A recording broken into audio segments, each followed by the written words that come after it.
அன்பான உறவுகளுக்கு வணக்கங்க. ஒரு பழமொழி சொல்லுவாங்க, மேயிற மாட ஏதோ சொல்லுவாங்க இல்லையா? அந்த மாரி கெடுத்துச்சான்னு சொல்ற மாதிரி, இப்ப தங்கராஜ் என்ன பண்றாங்க, சுரேஷுக்கு சில பல அட்வைஸ் சொல்றாருங்க. என்ன பொறுத்தவரைக்கும் அவரு சொன்ன ஒரு கான்செப்ட் வேணா ஒரு மாதிரியா உடனே பண்ண சொன்னாரு பார்த்தீங்களா? இல்லங்க, உடனேன்னு இல்ல. என்னங்க தோணுது, சொன்னா யாரும் தப்பா நெனச்சுக்காதீங்க. என்னதான் ஹீரோ, ஹீரோயின் நமக்கு வேணும் அப்படின்னாலும், வில்லனா இருந்தாலும், அவங்க சொல்ல வர்ற கான்செப்ட், கருத்துக்கள் நல்லா இருந்தா எடுத்துக்கலாம். தங்கராஜ் சொன்னது எனக்கு என்னமோ கரெக்ட்டுன்னு மாரி தான் தோணுதுங்க. உடனே போயிட்டு பண்ணு அப்படின்னு அவர் சொல்லல. அன்பா இருடா, அ மனைவிய அன்பு செலுத்து. அதாவது பாதி நல்லா சொல்றாரு.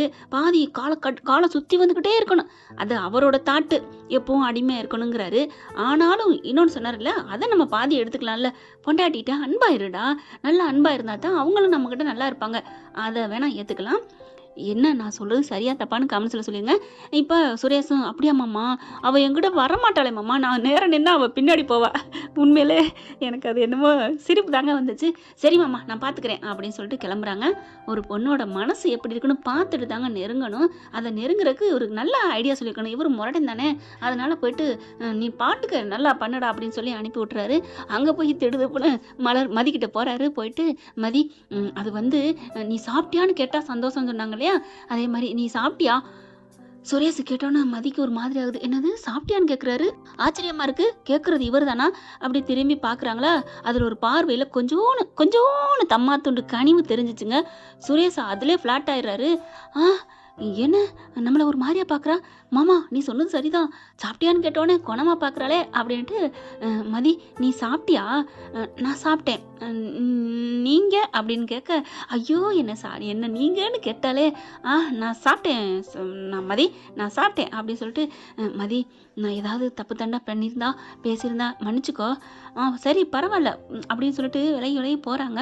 இவர் தான் ஒரு மயக்கத்துல இருக்காரு இல்லையா? போதையில அப்படியே கிட்டக்க போக அப்படியே பார்க்குறாங்களா, மதி நம்ம 2 பேரும் சந்தோஷமா இருப்போம். யாருக்காகவும் எதையும் நம்ம நினைக்க வேணாம். நம்ம 2 பேரும் ஹேப்பியா வாழ்க்கைய நம்ம ஆரம்பிப்போமா? ஓகேவா? அப்படின்னு கிட்டக்க போனா, அந்த புள்ளையே பாவம் அம்மா, அப்பாவுக்கு கஷ்டத்த குடுத்துட்டோம். மாமியார், மாமனார் இப்படி நம்மள நெனச்சு கூட பார்க்க மாட்டேங்கிறாங்க. நம்ம கஷ்டத்த நினைக்க மாட்டேங்கிறாங்க. நொந்துக்கிற அளவுக்கு ரொம்ப அவமானப்படுத்திட்டாங்க. அப்படிங்கிற நெனப்புல இருந்தாலும், அக்கா மலர் வேற பேச மாட்டேங்குது. ஸ்டேஷனுக்கு கொண்டு போய் மாமனார், மாமியார வச்சுட்டோமே!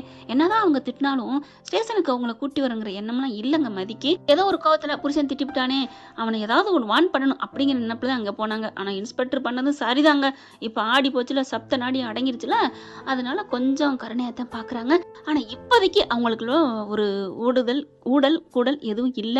இப்ப போயிட்டு அந்த நேரம் போயிட்டு கட்டி புடிச்சு முத்தம் குடுக்க போறாரு தலைவரு. வாழ்க்கைய ஆரம்பிப்போமா அப்படின்னுட்டு. அவங்க பாவம் போங்கங்கிறாங்க. உண்மையிலே சங்கரா சொன்ன மாரி ஸ்டேஷனுக்கு போனாங்க. உன் மேல கோவத்துல போலடா. ஒரு ஏதோ இதுல போயிடுச்சு. நம்ம வீட்டுக்கு வந்துருச்சு பாத்தியா? அந்த பிள்ளை ஆடம்பரமா ஏதாவது அதிகாரம் பண்ண நினைச்சா என்னமோ பண்ணியிருக்கலாம். ஆமாங்க, நம்ம முந்தா நாளே சொன்னோம் இல்லையா? மதி சும்மா ஏங்க சப்புன்னு ஆக்கி பிடிச்சு ஏதாவது புரட்சி பண்ணுன்னு பார்த்தா அப்படின்னு சொன்னோம்ல, அத இன்னைக்கு வேற மாரி தங்கராஜ் சொல்லியிருக்காரு. இப்ப முத்தம் குடுக்கப்ப தள்ளி விட்டுருது. கீழ போய் டமான்னு விழுக எல்லாரும் ஓடி வர, என்னாச்சுன்னு கேட்க பார்க்குறாங்க. என்னடா ஆச்சு? ஐயோ! தள்ளி விட்டுட்டா மாமா, என்ன தள்ளி விட்டுட்டா மாமா அப்படிங்கிறாரு சின்ன பிள்ளை மாரி. ஐயோ! என்னடா பண்ணி தொலைச்ச? நான் முத்தம் குடுத்தேன், முத்தம் கேட்டேன். ஏன்டா எடுத்தோனே டைரக்ட்டா போய் பாஞ்சுட்டியா? அப்புறம் என்ன பண்றது? ஐயோ! அறிவு கெட்டவனே, மெல்ல மெல்ல தான்டா காய நகர்த்தணும். மெல்ல மெல்ல தான் மாமா. என்ன மெல்ல மெல்ல? ஒண்ணு அப்படின்ட்டு அங்க ரேவதியும் மதியும் என்னாச்சு அப்படின்னு அங்க கேட்குறாங்களா, அதனால அங்கிட்டு கவனிக்கிறாரு. ஒண்ணும் இல்லக்கா, ஒண்ணும் இல்ல. டேய் என்னடா பண்ணி வச்ச? நான் ஒண்ணும் பண்ணல. புருஷன் பொண்டாட்டி என்ன பண்ணுவாங்களோ அதத்தான் பண்ணேன். புருஷன் பொண்டாட்டி என்ன பண்ணுவாங்க? அக்கா என்னக்கா இப்படிலாம் கேட்குற? என்ன பண்ணுவாங்க? அததான் பண்ணேன். நீங்க 2 பேரும் முதல்ல புருஷன் பொண்டாட்டியாடா? அக்கா என்னக்கா ஊரறிய பெருசா கல்யாணம் பண்ணி வச்சிருக்காங்க. அதுவும் நம்ம மாமா. நீ போய் இந்த வார்த்தை கேட்குற? கல்யாணம் பண்ணி வைக்கிறத ஊரறிய பண்றத கல்யாணம் இல்லடா. ஊரே இல்லாம ஒரு சின்னதா மஞ்சத்தாலி. அட அதுவே இல்லைனாலும் மனசார இவன் தான் நம்ம புருஷன், இவ தான் நமக்கானவ அப்படின்னு 2 பேரும் மனசுக்குள்ள நினைக்கிறாங்க பாரு. அது தாண்டா உண்மையான புருஷன் பொண்டாட்டி. அவங்க தாண்டா உண்மையாவே தாம்பத்தியம் கொள்ளணும். நீங்க என்னடா நினைச்சிட்டு இருக்க? தாலிய கட்டி ஊரை குட்டி பண்ணிட்டா அவ உனக்கு அடிமை நினைச்சியா? மாமா என்ன மாமா அக்கா இப்படி சொல்லுது? அடா அவ கிடக்குறாடா, பொம்பளைக்கு தானே சப்போர்ட் பண்ணுவாங்க, நீ எந்திரி அப்படின்னு சொல்லிட்டு, ஏமா மதி பாரு, நெத்தியெல்லாம் காயம் வந்துருச்சு, கொஞ்சம் பார்த்து பண்ணக்கூடாதம்மா. இல்ல நான் வேணுக்குலாம் பண்ணல, அட போமா நீ வேற அப்படின்னு வா சுரேஷ் அப்படின்னு கூட்டு போறாங்க. அதுக்கப்புறம் இவங்க 2 பேரும் இங்கிட்டும், அவங்க 2 பேரும் அங்கிட்டும் சில பல அட்வைஸை பரிமாறுறாங்க. ரேவதி பாக்குது, அக்கா நீங்க எதுவும் என்ன நினைக்காதீங்க, தப்பா நினைக்காதீங்க. ஏய் நான் ஒன்றும் நினைக்க மாட்டேன்டா, நான் பாவம்னு நினைப்பேன். மருமகள் பூராமே நிறைய பேர் நிறைய இடத்துல அனுபவிச்சுட்டு இருக்காங்க கஷ்டத்தை. அக்கா எனக்கு என்னமோ தோணுது. என்ன தோணுது? நீங்க இந்த வீட்ல கஷ்டப்பட்டுக்கிட்டு இருக்கீங்கன்னு நினைக்கிறேன். எனக்கு என்ன கஷ்டம்? நான் இந்த வீட்ல ராணிமா இருக்கேன் பாத்தியா, பெரிய வீடு, நல்லா ஜாலியா 2 பிள்ளைங்க, நல்ல புருஷன் மாமியாரு, எவ்வளவு பெரிய பங்களா வீடு, நான் நல்லாத்தாக்கா இருக்கேன், நல்லாத்தாமா இருக்கேன். அக்கா வசதி சந்தோஷம் அப்படிங்கிறது இருக்கிற பணங்காசுல பொறுத்து இல்ல, நம்ம மனசுல என்ன இருக்கோ அதுதான். உங்க மனசுல முழுக்க ரணம் தான் இருக்கு எனக்கு தோணுது அப்படின்னு சொன்னோன்னு, மதி சொல்லுங்கக்கா இங்க என்னக்கா நடக்குது? வெளியில உன்னையும் தள்ளிட்டாங்க, அந்த வழி வெளியில தள்ளுற வழி எனக்கு தெரியும்னு சொன்னீங்கக்கா, சொல்லுங்கக்கா அப்படின்னு சொன்னோன்னே மதின்னு கட்டி பிடிச்சி அழுகுறாங்க. அக்கா என்ன என்ன மதி, எனக்கும் அதே கதிதான் நடந்துச்சு மதி, நீ எப்படி வெளியில இருந்தியோ அதே மாதிரிதான் நானும் இருந்தேன் அப்படின்னு அன்னைக்கு நடந்ததை சொல்ல, மலர் பிறந்த நாளுக்கு வந்தேன் இல்லையா, அப்பதான் என்னை இந்த மாதிரி கூட்டியாந்து வெளியில தள்ளிட்டாரு மதி அப்படின்னு சொல்ல, அக்கா ஏக்கா இப்படி பண்றாரு, நீங்க ஏக்கா சும்மா விட்டீங்க, என்ன பண்றது, நீ தான் சண்டை போண்டே கம்ப்ளைண்ட் கொடுத்த, உன்னை கொண்டாந்து விட்டாங்க, மறுபடியும் இப்போ இங்கே கூட்டியாந்துருக்கோம், என்ன எங்கே கூட்டு போறது, மறுபடியும் சண்டைக்கு தான் நிற்பாங்க. எங்க அப்பா ஆத்தா உனக்காவது உங்க அப்பா நான் இருக்கேன்னு சொல்லிட்டு போயிருக்காரு, அது உனக்கு ஒரு சின்ன சந்தோஷம் கிடைக்கும் மதி. ஏக்கா அப்பா அம்மா உங்களுக்குமா மதிப்பு கொடுக்க மாட்டாங்க? மதிப்பா என்னை ஏன்னு ஒரு துரும்பு தொடச்சு போட்ட துரும்பு மாதிரி பார்ப்பாங்க தெரியுமா? அவர் தான் மாப்பிள்ள. அவங்க வீட்டில் தங்கச்சி தெரியாம தவறான முடிவு எடுத்து உலகத்தை விட்டு போயிட்டா நாங்க என்ன பண்ணுவோம், எங்க அண்ணன் என்ன பண்ணும்? அதுக்கு எங்களை போட்டு பொழுதுக்கும் உனக்கு வாழ்க்கை கொடுத்தாருன்னு அவரை தலைமையில தூக்கி வச்சு ஆடுறாங்க. அவரும் அப்படியே கெத்துக்கு என்னைய நல்லா வச்சுக்க மாதிரி நடிப்பாரு. ஏன்னா என்னதான் இருந்தாலும் பொம்பளை பிள்ளைக்காண்டி வந்துருவாங்கல்ல, அதுக்காக விட்டு கொடுக்காம கொஞ்சம், மத்தபடி இங்க வச்சு என்னை செஞ்சுக்கிட்டு இருக்காங்க மதி. அக்கா அப்படின்னு 2 பேரும் கட்டி பிடிச்சி அழுகுறாங்க. ஆனாலும் என் புருஷன் மாதிரி உலகத்துல யாரும் கிடைக்க கூடாது மதி, நான் சும்மா சொல்லன்னு நீ நினைக்காத, பொய்யெல்லாம் சொல்லல. சுரேஷ் ரொம்ப நல்லவன் மதி, என் புருஷன் தான் கெடுத்து வச்சிருக்காரு. ஒண்ணு எனக்காக பண்றியா? என்னக்கா பண்ணணும் சொல்லுங்கக்கா, உங்க வாழ்க்கை நல்லா இருக்கணும் நான் பண்றேன். அவரோட சேரணுங்கிறீங்களா சுரேஷோட? இல்ல நான் அதை சொல்ல வரல, பின்ன சுரேஷையும் இந்த இருக்காரே மாங்காமடைய யாருக்கா, அதான் அந்த மாமான்னு பின்னாடியே திறானே என் தம்பி, உங்க வீட்டுக்காரர் தானே? ஆமா, அது ஏக்கா வீட்டுக்காரன் சொல்ற கூட உங்களுக்கு இதாகுது, அந்த அளவுக்கு நஞ்சா இருக்காங்க மனசுல அன்பு இருக்கணும், அந்த மாதிரி நினைப்புனா புருஷனே தெய்வம்னு சொல்லலாம். இவரு என்ன ஒரு பொண்டாட்டிய ஒரு மனுஷியா கூட நினைக்க மாட்டாரு மதி. அப்படியே பாக்குறாங்க, உனக்காவது அங்க மலரு பாக்கியராஜ் அண்ணன் எல்லாரும் ஆதரவுக்கு இருக்காங்க, ஏன் சுரேஷே கூட உனக்கு ஆதரவா இருப்பான், ஆனா இங்க யாருமே எனக்கு இல்ல தெரியுமா என் பிள்ளைங்களை தவிர அப்படின்னு அழுகுறாங்க. ஆனா அண்ணனுக்கு தெரிஞ்ச அண்ணன் அன்னைக்கு ஓடி வந்து என்ன எனக்கு எவ்வளவு எனக்கா அழுது வீட்டுக்குள்ள விட்டுட்டு போச்சு தெரியுமா? அப்படியே அப்பவும் அண்ணன் வந்தனாலதான் வீட்டுக்குள்ள ஏத்துக்கிட்டாங்க. பாக்குறாங்க, அப்புறம் வீட்டுக்குள்ள விட்டது அது மட்டும் இல்ல, அம்மா அப்பாவுக்கு தெரிஞ்சா ஏதாவது ஆயிருமேட்டு அண்ணன் முன்னாடியே வீட்டுக்குள்ள கூப்பிட்டுக்கிட்டு வந்து என்ன பேச்சு பேசினாரு தெரியுமா அந்த ஆளு? அவரையும் சுரேஷையும் நீ பிரிக்கணும் மதி. எப்படி பிரிக்கிறது? அதெல்லாம் பிரிக்கலாம், நீ கொஞ்சம் சுரேஷுக்கிட்ட விட்டு கொடுத்து போயேன், நான் உன்னை அடங்கி போ அடிமையா போன்னு சொல்லல மதி. நான் சொல்ல வர்றது உனக்கு என்னன்னு புரியுதா? புரியுதுக்கா புரியுது, நம்ம பொம்பளைங்க நினைச்சா சாதிக்கலாமா, ஆனா ஏன் புரிஞ்ச மாதிரி ஆளுகிட்ட சாதிக்க முடியாது. நிறைய பேர் சொல்லலாம் அடக்கி வச்சுட்டாளுங்க அப்படின்னுட்டு, ஒவ்வொரு ஊருக்கு உதவாம அடங்காம தெரியுது அப்படின்னு சொல்லுவாங்கல்ல, அதுல அந்த லிஸ்ட்ல தான் என் புருஷன் ஆளு. அதெல்லாம் நான் அடக்க முடியாது. நீ உன் புருஷனை கொஞ்சம் காத்த பிடிங்கிட்ட வந்து டயர் மாதிரி ஆக்கு, இவர் சப்பலை பேன விழுந்து கிடப்பாரு, ப்ளீஸ் மதி நான் பண்றேக்கா. அப்புறம் சுரேஷிட்ட கொஞ்சம் நீ விட்டு கொடுத்து போனா தான் அவன் கொஞ்சம் கொஞ்சமா மனசு விட்டுட்டு வருவான். நான் பாத்துக்கிறேன், நீங்க சொல்லிட்டீங்களா என்னன்னு எனக்கு புரியுதுக்கா. அப்பாடா இது போதுண்டா, இப்ப சுரேஷை அனுப்பவா? சரிக்கா உங்க விருப்பம், சரிம்மா அப்படின்ட்டு போறாங்க. போயிட்டு அதுக்குள்ள தங்கராஜ் கொஞ்சம் கொஞ்சம் தைலம் தேய்ச்சி வச்சிருக்காங்க.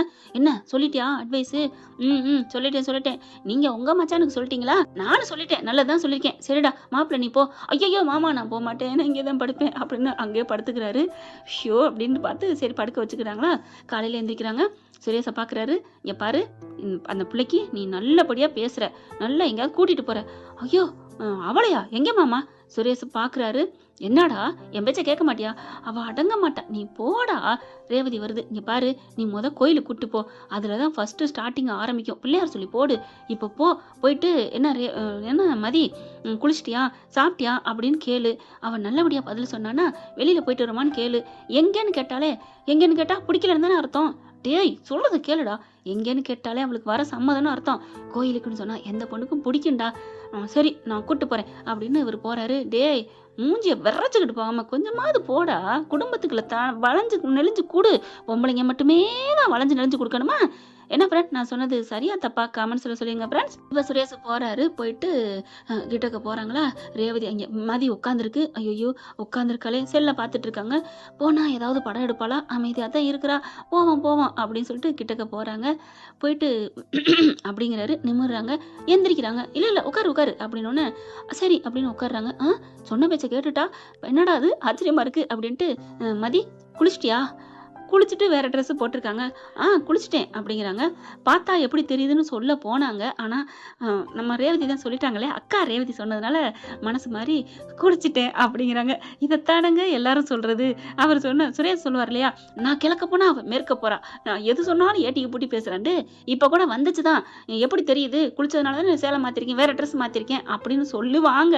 சொல்ல போனாங்க, ஆனால் நிறுத்திக்கிட்டாங்க. அதுக்கப்புறம் குளிச்சுட்டேன் அப்படிங்கிறாங்களா. சரி சாப்பிட்டியா?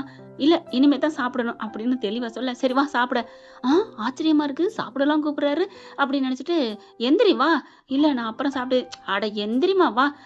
சாரிம்மா கையை பிடிச்சிருக்கிறேன்னு தள்ளி விட்றாத. இல்லை நான் அப்பெல்லாம் பண்ண மாட்டேன், நீங்கள் நேற்று வேற மாதிரி. சரி சரி இனிமே நான் அப்பெல்லாம் பண்ண மாட்டேன், உன் சம்மதம் இல்லாமல் உன் சுண்டு விரல் கூட தொட மாட்டேன், ஓகேவா? அப்படிங்கிறாங்க. சரி வா அப்படின்னு கையை பிடிச்சிருக்க.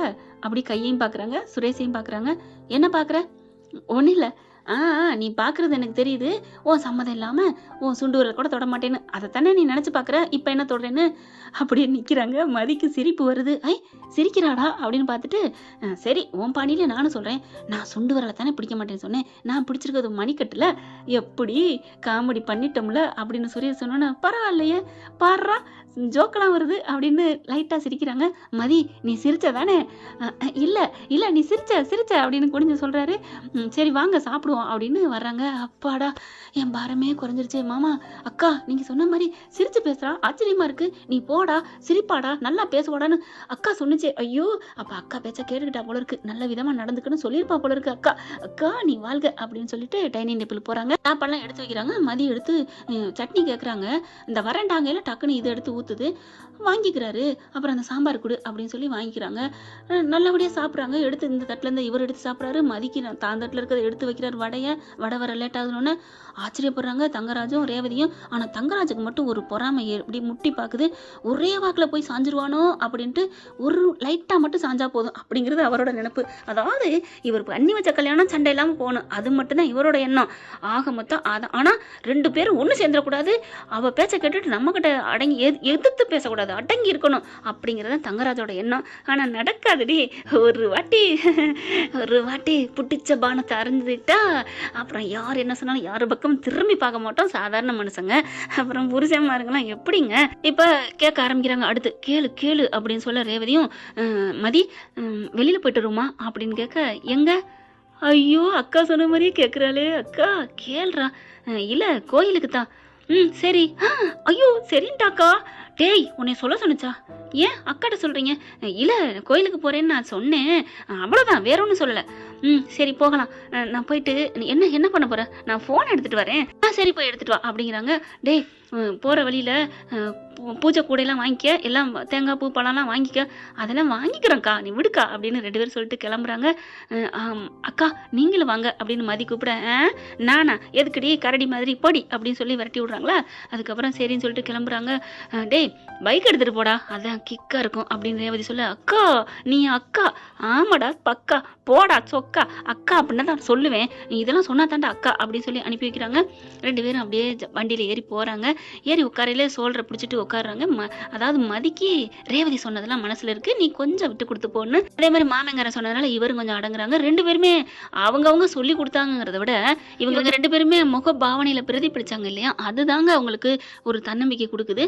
அவங்க என்னதான் சொல்லி கொடுத்தாலும் கடுகடுன்னு இருந்தா 2 பேருக்குமே ஒத்து வந்திருக்காது. இப்போ போகையில கண்ணாடி அப்படி சரி கட்டிட்டு பார்க்குறாரு. அவர் பார்க்குறத இந்த பிள்ளை பின்னாடி பார்க்குறத கண்ணாடி வழியா இந்த அம்மா முன்னாடி பார்த்துடுறாங்க. நம்மள ரசிக்கிறாருன்னு சொல்லிட்டு திரும்பிக்கிறாங்க. அவங்க அப்படியே திரும்பி குனிஞ்சுக்கிறதையும் சுரேஷ் ரசிக்கிறாரு. ஆஹா! ஆளு நல்லா தான் இருக்கிறா, பரவால்ல. ஓகே மாமா, நீ தீர்க்க தரிசிதான் மாமா.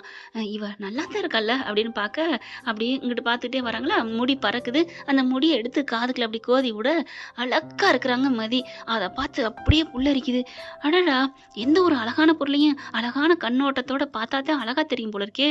அழகா தான் இருக்கா, சூப்பரா இருக்காளே. டே மதி முகமும் சுரேஷ் முகமும் ஒன்னா தெரியுது. ஐயோ சுரேஷ், உன்னை விட அழகா தாண்டா இருக்கா. நீ அழகு தாண்டா. இல்ல 2 பேர்ல யார் அழகு அப்ப சொல்லிக்கிட்டு நினைச்சுக்கிட்டு இருக்கேல, கண்ணாடியில பாக்குறாரு. மதி கொஞ்சம் அப்படி குனிஞ்சிடுறாங்க. ச்சே, தெரியலையே, கொண்டதான மடி தலை தானே தெரியுது அப்படின்னு பாக்குறாங்க. பரவாயில்ல, மண்டையும் நல்லா தான் இருக்கு அப்படின்ட்டு கிளம்புறாங்க. கோயிலுக்கு போய் இறங்கிடுறாங்க. போய் இறங்கினதுக்கு அப்புறம் எல்லா பூஜை பொருளும் வாங்குறாங்க. பூஜை பொருள் வாங்கையில சாமிக்கு வாங்கினதுக்கு அப்புறம் ஏயா அப்படின்னு அந்த அம்மா சொல்ல, என்னங்கம்மா சாமிக்கு வாங்கிட்ட, முக்கியமான சாமிக்கு வாங்குறது இல்லையா?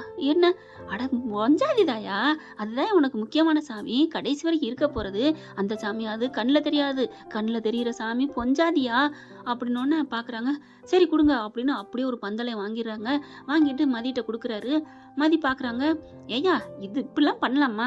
இதுதான் நீ பண்றது. கொண்டு போய் பூஜை தட்டெல்லாம் கொண்டு போய் அப்படியே வச்சுட்டு நீ திரும்பி வந்துடுவியா? என்ன பண்ணுவ? நின்று எல்லாத்தையும் கொடுத்துட்டு கையெடுத்து கும்பிட்டு கடவுள்கிட்ட வேண்டி சாமி கும்பிட்டு வருவான். இம்பிட்டு இருக்குல்ல, நீ உயிரோடு இருக்கிற உன் சாமிக்கு இப்படிதான் டப்புன்னு வாங்கி கொடுப்பியா? என்ன பண்ணணும்? திரும்பிக்க நானே வச்சு விடுறேன்னு வச்சு விடணும். அதுதான் பூஜைக்கு அர்த்தம். ஓ, இவ்வளவு இருக்கா? வச்சுட்டு போறேன், என் பண்ணாடி தானே. மதிக்கு ஒரு மாதிரி ஆகுது. என்னடா நடக்குதுங்க அப்படின்னு சொல்லிட்டு சரின்னு சொல்லிட்டு பூ வாங்குறாங்க. நம்ம ஆளு திரும்பிடுதுங்க. ஏன்னா அக்கா சொல்லிட்டா சரி அப்படிங்கிற மாதிரி இவங்க மாமா சொன்னா சரின்ட்டு பூவை வச்சு விடுறாங்க. அப்பா, எவ்வளோ அழகா இருக்கு பாரு, 2 பேரும் ராமன் சீத்தை மாதிரி அவ்வளோ அழகா இருக்கீங்க அப்படின்னு சொல்ல, அந்த மதி என்ன பண்ணுது, அந்த அம்மாவை பார்த்து தேங்க்ஸுங்க அப்படின்னு போறாங்க. யோ அப்படின்னு சுரேஷை கூப்பிடுது. என்னங்கம்மா, நீனும் நல்ல மனுஷன் இருக்க, உன் பொண்டாட்டி சூப்பரா இருக்கா, விட்டுறாத, அழகா இருக்கிறா, நல்ல பொண்ணாவும் இருக்கிறா, கொஞ்சம் திமிரு பிடிச்சவளா இருக்காளே, என்னம்மா பண்றது? என்னது திமிரு பிடிச்சவளா? நீ என்ன நினைச்சிட்டு இருக்க? பார்க்க வாட்டா சாட்டமா இருக்க, அந்த திமிர அணைப்புல அடக்க முடியாது. எப்படிங்க? அதெல்லாம் அணைச்சா அடங்கிரும். போ, அன்பா அடக்கு, அதிகாரத்துல அடக்காத, அடக்கிருவா. அது கரெக்டு தான்மா, நான் வர்றேன். மதி போயிட்டு திரும்பி பாக்குறாங்க. இந்த வந்துட்டேன் மதி அப்படின்னு போக, பரவாயில்லையே, நம்மள தேடியெல்லாம் திரும்பி பாக்குறாளே, அவ்வளவு ஒரு சந்தோஷம். போய் சாமி கும்பிடுறாங்க. சாமி கும்பிட்டுட்டு பூஜை பண்றாங்களா. யார் பேருக்குன்னு கேட்கல, சுரேஷ்னு இந்த பிள்ளை சொல்லுது. மதின்னு அவரு சொல்றாரு. 2 பேரும் ஒருத்தர் பார்க்க ஆச்சரியமா இருக்கு அப்படின்னு பாக்குறாங்க. அதுக்கப்புறம் பூஜை பண்ணது கொண்டாந்து தீப ஆராதனை காமிக்கிறாங்க. எடுத்து கண்ணில் ஒத்திக்கிறாங்க. குங்குமம் எடுத்து வச்சுடுங்கோ அப்படிங்கிறாங்க. சுரேஷ் எடுத்து அப்படி பார்க்க மதி என்ன பண்ணுது, சரின்னு சொல்லிட்டு கண்ணை மூடிட்டு அப்படி நெத்தியை காமிக்குது. ஐயோ, அவருக்கு தாங்க முடியல. குங்குமத்தை அழகா வச்சு விடுறாங்க. அப்படியே வச்சுட்டு பார்க்குறாங்க. அப்படியே தேவதை மாதிரி தெரியுது, சாமி மாதிரி. ஐயோ, அழகா இருக்காளே, கொல்றாளே நம்மளை. ஐயோ, கோவிலா போச்சே, இந்நேரம் வீடு பெட்ரூமாக இருந்தால் அள்ளிட்டு போயிடுவேனே. அப்படியே கற்பனை பண்ணி பார்க்குறாரு. அப்படியே அள்ளி தூக்கி வச்சு முத்தம் கொடுக்குறாரு. அப்படியே ஒரு உதை அம்மானு போய் விழுகிறாங்க. சே, என்ன கற்பனையில் இப்படி வருது, மிதிச்சிருவாளா, என்னாச்சு அம்மானு கத்திடுறாரா, என்னாச்சு அப்படின்னு கண்ணை திறந்து மதி கேட்க, ஏன் மதி, என்னை உதச்சி தள்ளிடுவியா? நான் ஏன் தள்ள போகிறேன், எதுக்கு தள்ளணும்? இல்லை, நான் ஒரு கற்பனை பண்ணேன். சரி அப்படின்னு பேசிக்கிட்டு வெளில வந்துடுறாங்க.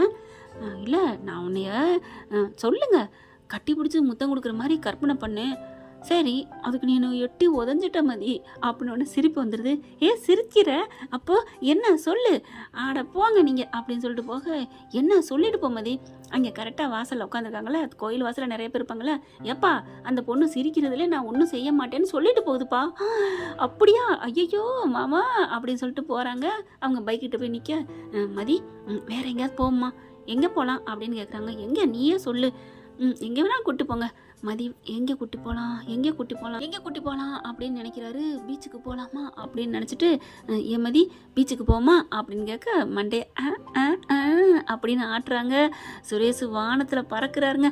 என்ன ஃப்ரெண்ட், இப்படிலாம் நம்ம மதி செல்லாக்குட்டி நல்லா இருந்துச்சுன்னா சுரேஷுக்கு ஒரு ஓ போட்டலாம் தானே. டேய் சுரேஷு, நீ மட்டும் மதிய கஷ்டப்படுத்தின அந்தர் பண்ணிடுவோம். என்ன ஃப்ரெண்ட், நான் சொன்னது கரெக்டாக இல்லையான்னு காமெண்ட்ஸில் சொல்லி ஒரு லைக்கை போட்டு சப்ஸ்கிரைப் பண்ணி ஆதரவு கொடுத்துருங்க அன்பு உறவுகளே. Thank you friends. இந்த வீடியோ உங்களுக்கு பிடிச்சிருந்தா தயவு செய்து லைக் பண்ணுங்க. இன்னும் அப்டேட்ஸ்க்காக சேனலை சப்ஸ்கிரைப் பண்ண மறக்காதீங்க. நம்ம கிட்ட இருக்க எல்லா சேனல்ஸோட லேட்டஸ்ட் வீடியோ அப்டேட்ஸ்க்காக மேல ரைட் சைடுல காட்டுற லிங்கை கிளிக் பண்ணி வாட்ஸ்அப் குரூப்ல ஜாயின் பண்ணுங்க. உங்களிடம் விடைபெறுவது நான் உங்கள் மெஹர்.